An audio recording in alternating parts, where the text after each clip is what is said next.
We've got the whole gang here for this week's episode of Whether or Not. We have a wide variety of nature in the news stories, from topics ranging from bug repellent to cocoa beans to volcanoes, and you might even learn something new from Drew's feature on Telleconnections. All that and more coming right up. Don't go anywhere. Whether or Not starts right now.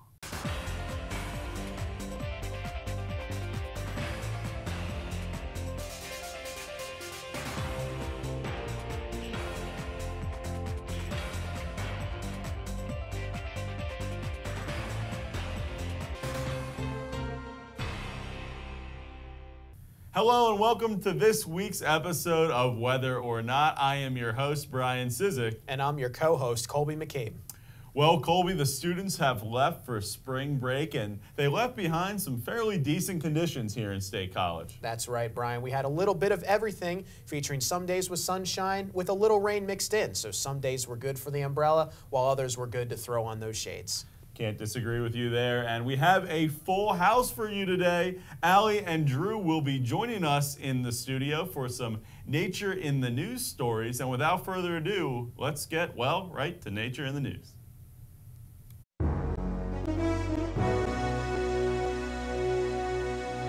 Europe's largest and most active volcano put on a fiery show last week. Mount Etna, located on the Italian island of Sicily, sent red-hot fountains of molten lava and ash towering into the air and down its slopes. The eruption, which started last Monday, could be seen for miles. Unlike some eruptions in its past, Italian authorities say the latest eruption posed no further danger to nearby towns, and air traffic in and out of the nearest airport is operating normally. The 10,922-foot volcano has actually nurtured the island more than it has harmed it, as the eruptions give northeastern Sicily a mineral-rich soil that is prized by farmers and vineyard owners, and the mountain also draws many tourists. Recent weather conditions have sweetened the deal for the development of chocolate products.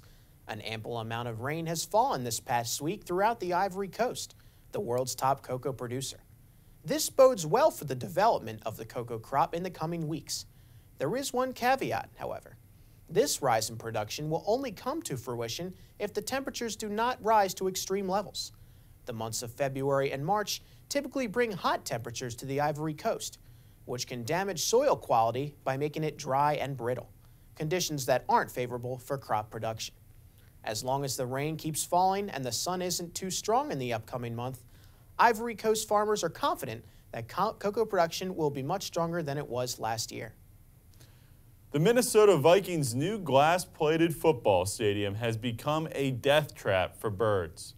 The billion-dollar stadium is the subject of a new report from a trio of conservation groups. The report reveals that vast swatches of the new Vikings' home are indistinguishable from the sky in a bird's eye view, and the birds are being killed by flying right into it. Over an 11-week period this fall, bird enthusiasts discovered 60 dead birds and another 14 stunned from flying into the glass. The report projects that there would be 360 bird deaths over a 3-year period. The researchers suggest that the team replaces the glass with a less reflective material or put a coating on the existing glass that would make it more bird-friendly. New Jersey streams are showing signs of lower pollution levels, but increased amounts of salt. A recent study done by the U.S. Geological Survey found that the levels of two key pollutants, nitrogen and phosphorus, declined or remained the same over the past 4 decades in the majority of the 28 streams analyzed. However, the study also found that the salt levels rose. This is likely a result of the increasing use of road salt during the winter that can wash into the streams and other waterways. The decreased levels of pollution, particularly phosphorus, are likely a result of New Jersey having the strictest standards in the country for phosphorus in fertilizers. In order to reduce pollution levels even further, environmentalists insist on having the state of New Jersey put a daily limit on how much pollution is allowed to wash into waterways. As for the salt problem, municipalities are urged to remove road-plowed snow, which contain road salt, as far inland as possible in an attempt to reduce the salt levels in the streams. Baltimore Harbor is cleaner than it's been in decades thanks to 2 anthropomorphic trash wheels pulling debris from its waters. Mr. Trash Wheel and Professor Trash Wheel are solar and hydro-powered trash interceptors which attempt to clear debris before it enters the Chesapeake Bay. The Trash Wheel's creator, John Kellett, worked on the harbor for years and saw garbage floating on the water every day. As a sailor and engineer, he approached the city and offered to take a stab at cleaning up the harbor. He built a pilot trash wheel and installed it in 2008. He later created Mr. Trash Wheel in May of 2014, and ever since its installation, over 1 million pounds of trash has been pulled out of the water. Mr. Collette's recently claimed that Baltimore's success with Mr. Trash Wheel and Professor Trash Wheel might spread to other cities sometime in the near future. Researchers say to pay attention to the ingredients contained within bug sprays and other repellents. Studies show that each formula is not equally effective at warding off mosquitoes that carry diseases like the Zika virus. With the recent outbreak of Zika, many mosquito repellents have become the best-selling product of many companies. However, recent studies have shown that about 89 to 91% of the mosquitoes were attracted to volunteers within the wind tunnel study. Researchers believe more studies must be done on repellents and that consumers should be more in tune with the repellents they are purchasing on the market today.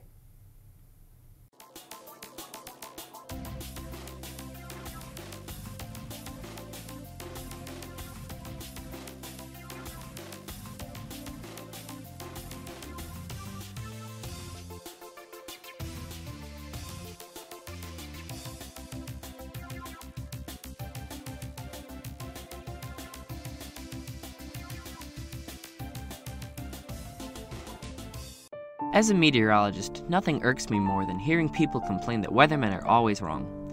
To me, it's astounding how accurate experienced meteorologists actually are. Within 24 hours, some meteorologists are mind-bogglingly good. And even 3 days out, us meteorologists are getting a pretty good grasp at the future conditions. Unfortunately, anything out 7 or more days is an educated guess at best. Meteorologists do have a few computer models to help them get this far out, but the models are almost always wrong in at least one way or another. However, there is a tool us meteorologists have to get a pulse on the weather, and it's called Telleconnections. And before you ask, no, Telleconnections has nothing to do with cell phones. It's essentially the heartbeat of Mother Nature's near-future weather. Telleconnections can help predict the weather nearly a month out. They do so by calculating different predicted variables such as pressure patterns and trends in certain areas of the globe. There are teleconnections for locations all across the globe, and all of them have at least some small influence on the weather here in central Pennsylvania. However, there are 2 teleconnections that stand above the rest in the United States as far as winter weather goes. They are the Pacific North American Pattern and the North Atlantic Oscillation. This semester, I enrolled in an advanced forecasting class here at Penn State. I have learned a lot of useful information in the last 2 months thanks to this class, but by far, teleconnections is the most useful knowledge I've picked up. So I thought, why not pay my instructor Fred Gadomski a visit to help give us a better idea of the PNA and NAO. In the wintertime, it's interesting to note that here in eastern North America, we look at 2 pretty distant areas to start to use teleconnections to our benefit. One is off toward the North Atlantic Ocean. There's a teleconnection known as the North Atlantic Oscillation. And what it is a measure of essentially how the air pressure is sloshing either higher when you get up toward Iceland and Greenland or much lower when you get up toward Iceland and Greenland. And when it gets very high, the pressure relative to usual in that part of the world, it tends to create a big bulge to the north in the jet stream there. And here in eastern North America, it tends to create a big surge to the south, or a trough, which tends to be cold and sometimes can be stormy in eastern North America. That's a biggie. The other one that we use in the winter that's important is called the Pacific North America Pattern. It's a slosh again of high and low pressure along the west coast of North America. When the pressure gets really high there, it tends to make a big bulge toward the north there, and once again, a big dip in the jet stream here in the east. And when those 2 teleconnections, the North Atlantic Oscillation and the Pacific North America Pattern, are working together, we have a lot more confidence in our forecast for 1, 2, or maybe even up to 3 weeks in advance. The idea of teleconnections was first hypothesized by the British meteorologist Sir Gilbert Walker in the late 19th century. Sir Walker found a correlation between the observations of the atmospheric pressure, temperature, and rainfall, and developed the theory from there. Early teleconnections served as the building blocks for the understanding of climate variability by showing that the weather weeks out was not purely random. Surprisingly enough, teleconnections aren't always useful to meteorologists, so let's visit Fred one more time to find out exactly why and when this might be the case. Teleconnections are more useful to us as weather forecasters in the winter, primarily because that's when the jet stream is close to our latitude. During the summer, when the Arctic region is not as cold and it's hotter across the subtropics, the jet stream retracts to the north, becomes weaker, and these teleconnections are still doing their job, but they're doing a job that is mostly to our north, and our major concerns are more small-scale things like the thunderstorms that form during the afternoon. So there you have it, teleconnections, a tool that allows meteorologists to see the vitals on the upcoming atmosphere and make an educated future forecast. Predicting the weather weeks out accurately will still take a very long time to happen, but at least we have teleconnections to help us until it is a possibility.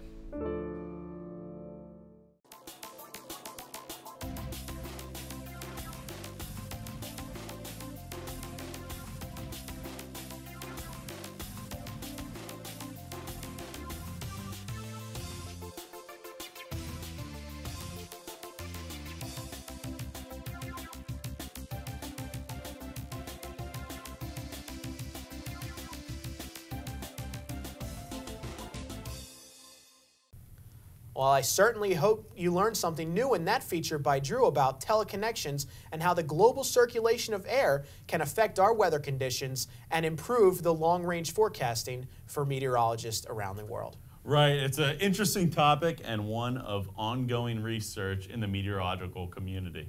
Well, anyways, earlier in the show, we asked you, when did the tradition of spring break begin? Was it A, 1820?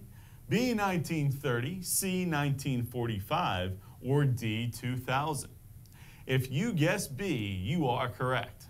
Spring break is a U.S. phenomenon and an academic tradition which started during the 1930s in the United States and is observed in some other Western countries as well. That's right, Brian. Spring break is also a vacation period at early spring in universities and schools in various countries within the world. Yes, it's really a nice way to break up the spring semester for some much needed rest and relaxation. That's true.